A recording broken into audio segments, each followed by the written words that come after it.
So there's a new chief in town, and no, it's not Kamala Harris. When the new president-elect Chester Cheeto found out that he was going to be the next president, he came in with a bunch of new movements, rules, things that he wants to implement day one. And a lot of women weren't happy with the results. You guys feel spicy? Because I do. No matter how loud, how kind, respectful, how cute, men will still hate you. Women are talking about bringing that 4B movement right here to the United States. Time to lock the fuck in. Operation 4B. Refuse to date men, get married, have sex with them, or children. All I have to say is good luck getting laid. Me and my girlies are participating in the 4B movement. No more kitty cat for moderate men. Fucking all the things that the patriarchy wants us to be. Clearly, they don't give a shit. No attention to men. Delete block. Do not respond to them. Government cares that they're not having kids because children are the future labor force. I'm gonna start barking and getting crazy. You think I'm crazy? Me too. Just like all the women before me who were crazy. It is the best thing I've ever done for my mental health. We're not crazy. We have to do this together. The women who are doing the 4B movement help other women who are doing the 4B movement. Sorry, if you're a man, I will not be responding to you. I am going to be promoting the 4B movement.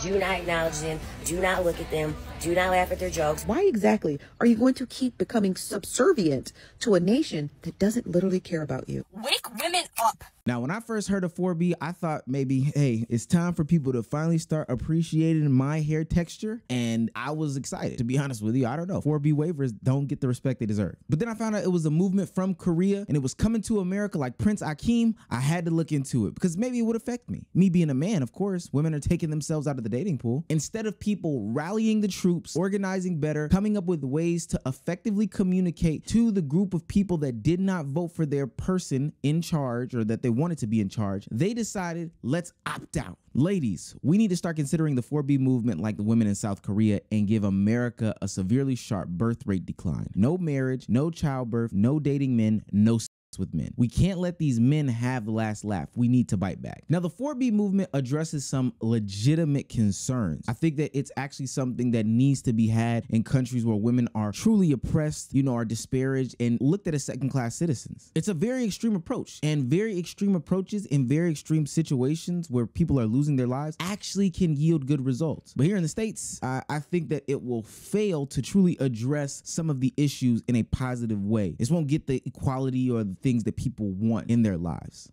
No sex with men, no dating men, no getting married to men, and no having children. These are the things some women in the US are promising to do in response to Donald Trump winning the election. 4B was started by women in South Korea. It's a feminist idea guided by 4 Korean words beginning with B.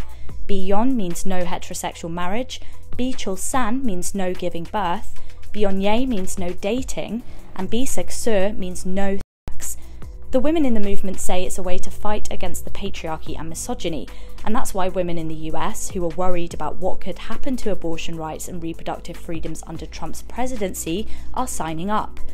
They say it's a way to protest, keep themselves safe, and take back control over their bodies. And with all this talk of reproductive rights, it's no coincidence The Handmaid's Tale has shot to the top of Amazon's best-selling books list since Trump's re-election. Trump said he won't make abortion illegal nationwide, but he has supported individual states bringing in their own bans. Do you think the 4B movement will take off? Now, the Eastern world and the Western world are two different worlds. Hell, that's why they sit on two different sides of the hemisphere. I'm not saying that both don't have their plight, both don't have their grievances, both don't have their complaints, and some of them may be overlapping. But trust me, the way that they are put out and portrayed and actually acted upon varies so much differently between the US and places like Korea, South Korea, North Korea, Asia, India, etc., etc. Because some of the palm-colored women in this country aren't very innovative, they decided to adopt those ideologies, infiltrate other communities' brains and minds with this movement that on their end in the other countries is positive, but over here it's turned into something that's bigger than what it should be, and say, hey, let's start getting drastic. Let's start taking over. Let's start cutting our hair.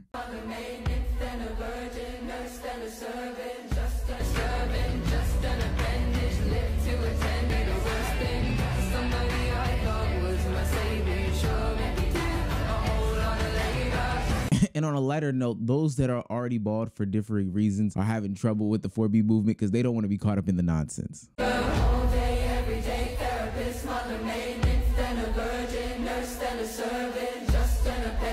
So I've been talking about this overarching point that the differences between places like North America and South Korea are widely different. Now, part of it is comparing these mono-ethnic countries to the salad that is America when it comes to ethnicities, but we can dive into that a little bit later. I want to hear from people that actually live there that can really break down what the is actually different between this country, that country, and why the two shouldn't be considering the same movement. So most of the 4B movement videos that I've seen on TikTok are made from foreigners, and I think Korean Americans or just Asian people living in the West, but not actually people living in Korea. So like I said, I live in Seoul. The Western media likes to really pick up on these sensationalist, provocative topics and then makes it into an article, and then everyone on TikTok follows suit and makes videos about it. I am 29, going to turn 30 this year, and literally all the conversations that I have with my friends around my age is about, oh my God, we're looking to get married, we need to find good partners, and we need to do this before it gets too late or we're just like aged out of their marriage market, you know? There are services in Korea like marriage matchmaking services where people go and you pay a broker and you submit all this information about yourself, your income, your assets, your family background, if you have any debt, like which university you went to, you submit all that information, and then they will try to match you up with people who they think that you're on par with. So people go to these marriage services and they're heavily used. There are literally so many in the country because everyone is using them. The 4B movement in Korea is a very, very small fraction of the whole Korean population in general. It's just the Western media likes to highlight that part and make it seem like it's the biggest issue in Korea, which it really, really is not. I can promise you that. Don't believe all those sensational articles written online all the time. Most people in Korea still like the other sex. We want to date, we want to find love, we want to get married. Those are like the big majority. And it's only the small group of extreme radical misandrists and extreme radical misogynists.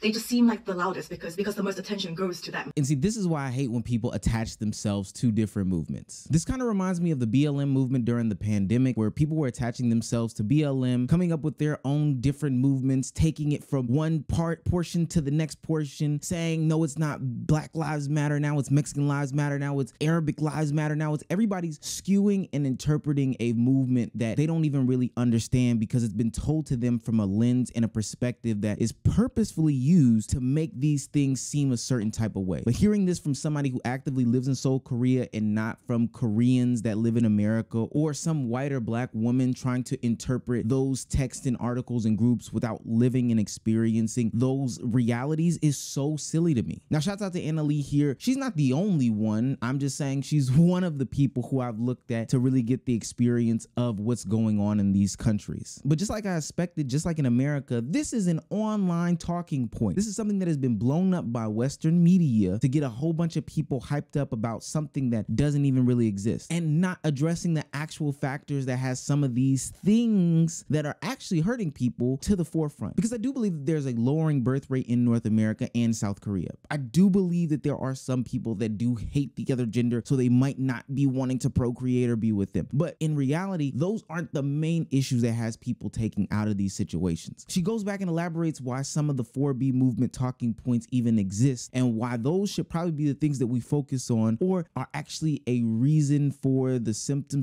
for the reason, whatever. She gives explanation to it and why some of these feminist groups, these radical feminist groups, are stupid for their beliefs. And if I try to explain to you guys why Korean men seem to be so anti-feminist, it's quite rare to see 20-something-year-old men holding rallies protesting against feminism. Everyone brings up the fact Korea has the worst gender pay gap among the OECD nations, so why are they protesting? First, the issue of mandatory military service is a deep point of contention within Korea. Men used to spend 2 years, now it's been reduced to 1 year and 6 months, but they have to serve for Korea with extremely low wages, get no respect from the public. Some might get injured or killed sometimes, while women are graduating and getting into the job market. So in this way, men are already viewing women as more privileged. Secondly, the Korean men in their 20s right now is different from the men who are my dad's generation, who definitely did benefit from the patriarchy. For example, my dad, he is one of 5, he is the middle child, and he has 2 older aunties, but they couldn't go to university, but my dad could because he was considered the man of the family. The men have to go get a good education and get a good job, whereas my 2 older aunties, they couldn't go. So he always feels a sense of guilt about this. And yes, there was a preference back in the day for boys being born, but this has long time been demolished because that was when Korea was still kind of coming out of poverty. Only boys could go into higher education and earn a decent living. But now women make money too, and just as many, if not more, women are enrolling into higher education. And daughters are viewed as treating and looking after the parents much more compared to sons when they're older. So many people are saying, oh, I want to have a daughter these days instead of a son. People bring up that feminist book, Kim Ji-young, born 1982, to bring up examples of how Korean women are treated so unfairly in the home. But times have changed since then, and most women now will simply not tolerate being treated like a slave by the in-laws. Now feel frustrated and angry when they haven't done anything wrong, but they keep getting blamed for the the patriarchy and all the unjust things that women have to go through. For them, they see it as an even playing field, and some even view, because they have to go to do military service for 2 years, they view themselves in the disadvantaged position. And lastly, like I mentioned before, when feminism entered Korea, it was never peaceful or reasonable. From the beginning, it was just the hate-filled, misandrous kind of feminism. Innocent 20-something-year-old men suddenly being told, you're all rapists and killers and abusers. And understandably, they got very angry and frustrated at this, being generalized and lumped in with the criminals with the mental issues who commit the crimes when they haven't done anything wrong. This is unfair. Since the Me Too movement as well, men are just kind of staying away from women in general, even talking to them with the fear of getting seen as inappropriate and getting reported on. Sometimes falsely accused as well, which is another problem. So there was a Korean American TikToker, Ajin, who reacted to my video, and she wanted me to address some things. First, she said in her video that she's a victim of sexual abuse within her family. She doesn't live in Korea, but she uses K-dramas as an example of gender roles in Korean society, and she says that women don't get parental leave, which is wrong. The current paid parental leave is 1 year and 6 months, which is an increase from the previous 1 year. There's also a reduced work hours system now, so 2 working parents can work for 15 to 30 hours per week compared to the mandatory 40 hours. And also paternity leave for the father is being increased from 10 days to 20 days following the birth of the child. And there are also many number of cash subsidies paid towards the parents for a number of years from the child's birth. The Korean government are seriously freaking out about the birth rate, so they're throwing literally all of the money at this problem. This is my problem when people get attached to movements or other countries to look to pull from. They don't understand what's going on in these situations. This person that Anna Lee is referring to that responded to her TikTok is literally pulling their experience from watching K-dramas. This is like soap operas in Korea. Why would women trust and believe her analysis as to the 4B movement, why American women should adopt it, based off of her looking at television shows? And granted, she might pull up some really important, impactful things, but they are based not just in Korea, they are based everywhere. Some of these things just do exist, but also saying that this country focuses on the negative aspect, it's this overwhelming majority of men that do these things, etc.,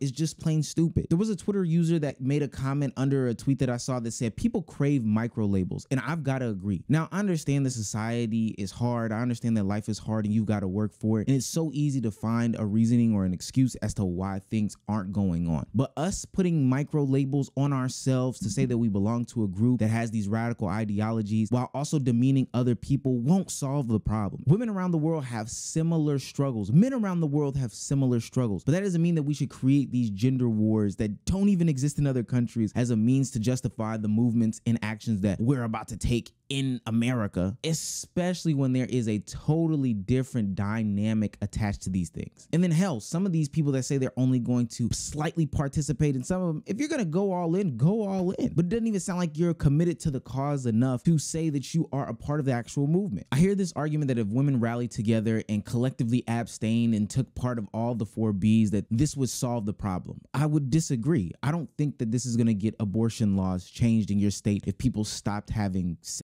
I don't even know how the logic lines up. I think instead of creating movements that are loosely attached to other countries' movements that come from places that we don't even understand, it might be a better way to strategize and come up with better arguments, outreach, communications as to why these things should or should not be taken seriously in our own country. Look, I believe in the right to choice, but I don't believe that some of these extremes that people take are the way to get these things. And something that I like to do before I adopt any movement or ideology is to see how the people that I am taking it from have fared in their fight. And it looks like even in South Korea, one, this isn't a big movement, and two, they're not quote unquote getting what they want out of these situations. I made a video on 4B last week, and after reading some of the comments, I want to explain a bit about what's going on with feminism in Korea. When I said 4B was not popular in Korea, my point was that it's almost impossible for it to become a widespread mainstream movement out in the open, since we can't really know how many people are aware of it, let alone support it, because of how dangerous it is to be an outspoken feminist in the country these days, 4B or anything else. The current environment is hostile for any kind of women's rights activism to gain traction out in the open, regardless of its degree of radicalness. Feminism has always been met with some backlash, just like everywhere else in the world, but it's gotten really bad over the past couple of years. The birth rate is a big issue that comes up in the news all the time, and despite the fact that the cost of living is killing everybody, right-wing media and politicians have tried to blame the rise of feminism in Korea after the Me Too movement popped off as the reason behind the decline, including the current incel president himself. Not only did this man make a public statement statement during his campaign that fighting for women's rights is going to lead to the downfall of Korean society, he actually tried to reform the rape laws to be defined on the basis of physical violence and not lack of consent, which thankfully the Justice Ministry shut down. He's very unpopular with everybody, including men, and everybody thinks that he's an idiot because he hasn't done anything for the economy. He's already been wrapped up in multiple scandals, but at least he's not a feminist. That's the mood. Now, I feel like people should have the right to organize based off of their belief system regardless, even if I don't necessarily agree with modern day feminism. I don't know, and I'll talk about that a little bit later. But ultimately, you should be able to voice your opinions about whatever your belief systems are regardless, and you shouldn't be able to face so much backlash or overt violence or overt grandstanding statements from somebody that's such a great political figure like this person. But what she touched on overall is the most important thing. It is not the 4B movement that is affecting the birth rates. It's the economy. It's how people's pockets are being felt. My mom and dad grew up in a time in which they could rub together 2 jobs at Wendy's and McDonald's and be able to put a roof over our heads and have us fed and all this type of stuff like that. It didn't take 4-year degrees, 2 side hustles, 1 crypto scheme and scam for you to live in a 2-bedroom apartment just to make ends meet. No, today's day and age is more expensive. Wages haven't increased and people are really feeling it. That's why they don't want to have kids. There's a fundamental misinterpretation as to why these things are going on. And that's why when I see American people get wrapped up into these movements that affect other countries that are going through way stricter regimes, way different cultural aspects, way different ways of life, I think that they'll ultimately get lost in the sauce and it can be detrimental to even them in a lot of regards. The 4B movement is specifically for South Korean women because of the oppression that they have faced that is very specific to them. They live in a homogenous patriarchal society that is very different from the patriarchy we deal with today. There's still a lot of opportunity for upward mobility, still being welcomed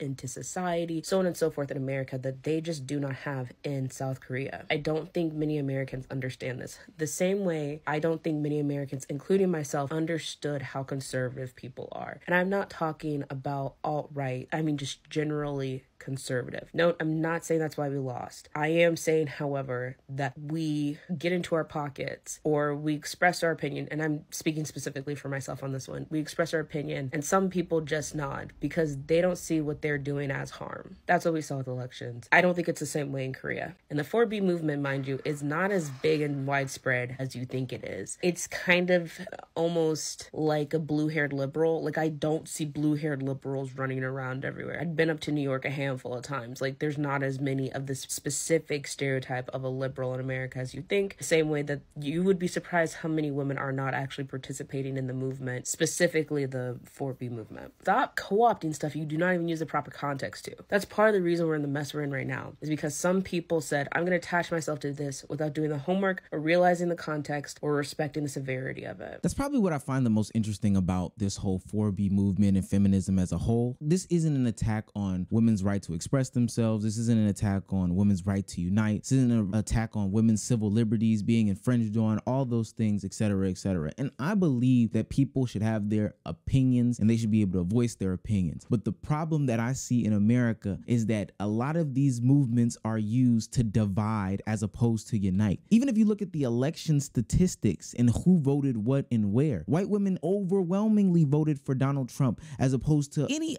other category of women, if I'm not mistaken. And then if you focus in on Latino women versus black women as well and white women, it just seems like we're all over the place. How are these people who are divided already and continue to be divided supposed to unite in some sort of way in order to move forward in progress? I promise you, not having sex is not going to change the level of division in this country. So let me get this straight. One group of women are mad at men for the actions that are happening and the things that are taking place in their own communities when they could be even looking at themselves, their sisters in arms, and saying, well, why aren't you at least supporting us in these actions? That's probably a better approach and a step that they should take first before attacking, you know, other people on the aisle. It just is stupid to me. So if we talk about how these 4B principles would affect people, no marriage to men doesn't change how women vote on the other side. No doesn't change how women vote on the other side. No childbirth doesn't change how women vote on the other side. And no dating men doesn't change how right-wing women vote. It just doesn't. Their focus should be more on American politics as opposed to honing in on certain people to place the blame on when we talk about the loss of an election or a change in the rules. From my perspective, 4B can only do a couple of things. It can create a lot more division and divisiveness, not with just men into women, but also women to women, because there are women that definitely hate the 4B movement. It's going to create much more loneliness between men and women. Sure, you say you don't want to date, you don't want to marry, you don't want to have children, and how that's going to hurt and affect men, but women also seek relationships and partnerships. Women want to be married. So why they think opting out of this will ultimately lead to a life of happiness and their goals, I have no clue. It almost seems counterproductive. Like, I want to become a better videographer, somebody who takes better photos and videos, and I'm going to do that by taking a strike on my camera. I don't know how 2 + 2 can equal 4, but hey, it makes sense to them. I'll let them rock. In a society where there are increases in depression and anxiety and other mental health issues, I don't think separating yourself from these other groups of people who could give you different perspectives that come from diverse backgrounds is really the answer. Putting yourself into an echo chamber can honestly increase the anxiety and depression that you have. When you're surrounding yourself by a bunch of people that are pessimists, it's only going to make you more pessimist. Does that make sense? Romantic relationships are the core to human existence. I know they're not all peaches and cream, hunky-dory pie in the sky, but ultimately the ups and downs are what life is about. Everything can't be green. It's something that everybody needs to and should want to experience in life. Leave your husband. Leave your husband. Go for a really long walk.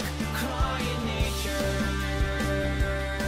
I think it's funny how a lot of these people that claim to be a part of these movements low-key are anti these movements at its core, its principles. Like, they go out there and tell you don't date men, don't have kids, and the whole time they're married and they have families and stuff like that. It's crazy. It's crazy. Also, people being responsible for who they sleep with is literally playing into the hands of conservatives as we speak. Like, they want you to not have promiscuous. They want you to not sleep with a bunch of people, which will lead to the abortions that they don't want you to have. They want you to take more precautions. So you doing those things is not something that I think makes a lot of sense. Just think about it. If you just think about these things sometimes, I promise you'll come to the conclusion that, oh, wow, I'm doing exactly what they want me to do, huh? And hopefully abstaining from sex and relationships can have you be on a better path anyway. I seen a Twitter thread recently where people were talking about show your baby daddy who's a deadbeat, show your deadbeat baby daddy. And it was almost crazy how women were so proud to get on the internet to say, oh, I've got a deadbeat baby daddy. I was thinking to myself, this has to be some sort of embarrassment ritual in real time. And when I say that this gap between men and women will forever grow because of movements like this or online talking points getting sensationalized like this, when I look up people's perspectives that are women on the issue and men on the issue, I get so shocked because women are thinking like this. 4B movement is a victory for us because we told them we don't want no old single mothers. They hit the wall, they're over 30, they had children before they got married, and they got a high body count. They're doing us a favor. I don't care how many men make videos like this, act like they don't care that women don't want to marry them or have their children. We're all very well aware that there is a single male loneliness epidemic going on right now. There's not a single woman loneliness problem. The 4B movement is about decentering men, and here they are doing what they always do, and that's putting themselves in the center of somebody else's movement. They have been trying their hardest to co-opt any movement that women get. We say we want a soft life, here they are talking about they're in their soft guy era. We say sprinkle, sprinkle, now they're talking about drizzle, drizzle. Like, every time we make a movement, they try to mirror us. How are you the leader when we're always following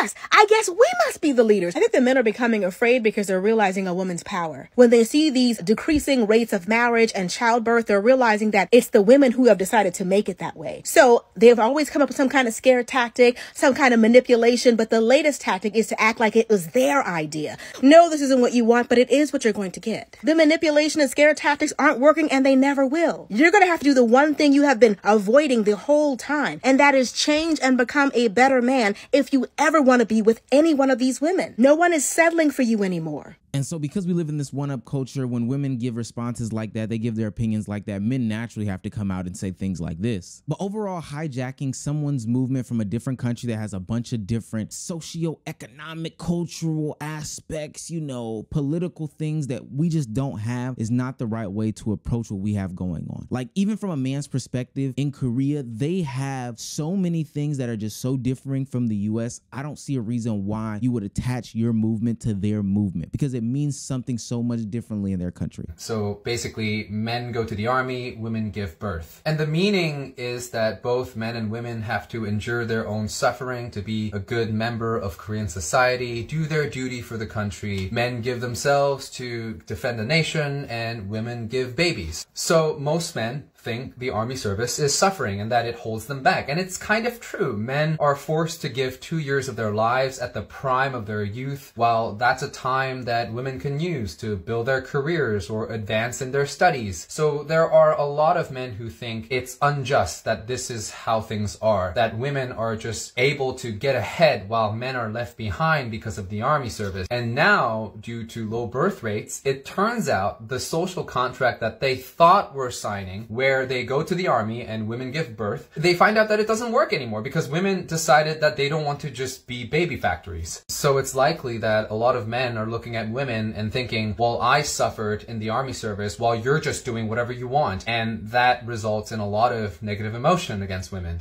Ultimately, feminists can't even feminize together collectively on the same ideology. White women and black women and Latino women and Asian women are so opposed in so many different ways, it's not even funny. And hell, you don't even have to go by race. You can go by state. Women in Georgia vote and believe differently than women in Texas, vote and believe differently than women in New York City versus women in California. Like, there's so many different things in those conversations that should be addressed before anything. Instead of doing all this online gathering and riling up people to be divisive, etc., people should organize better, campaign better, and not do a whole bunch of bashing. I think on both sides of the aisle, men, women, right, left, you know, Republican, Democrat, people have spent so much time bashing each other, whether it be in the literal sense or the metaphorical sense, that we can't even get to the root issue. I get it. People are bad. People are harmful. Crimes do exist. They do affect different people in different ways. We've got that. But there has to be a better way of communicating to people other than saying, hey, if you don't vote this way, you're a scumbag and you support all the rapists in the world or all the murderers in the world. Or, hey, if you don't vote this way, you're a feminist bed wench who shouldn't even be allowed to sit at my table and blah, blah, blah, blah, blah, blah. There has to be a better way to unify people. And ultimately, you can give up sex if you want to.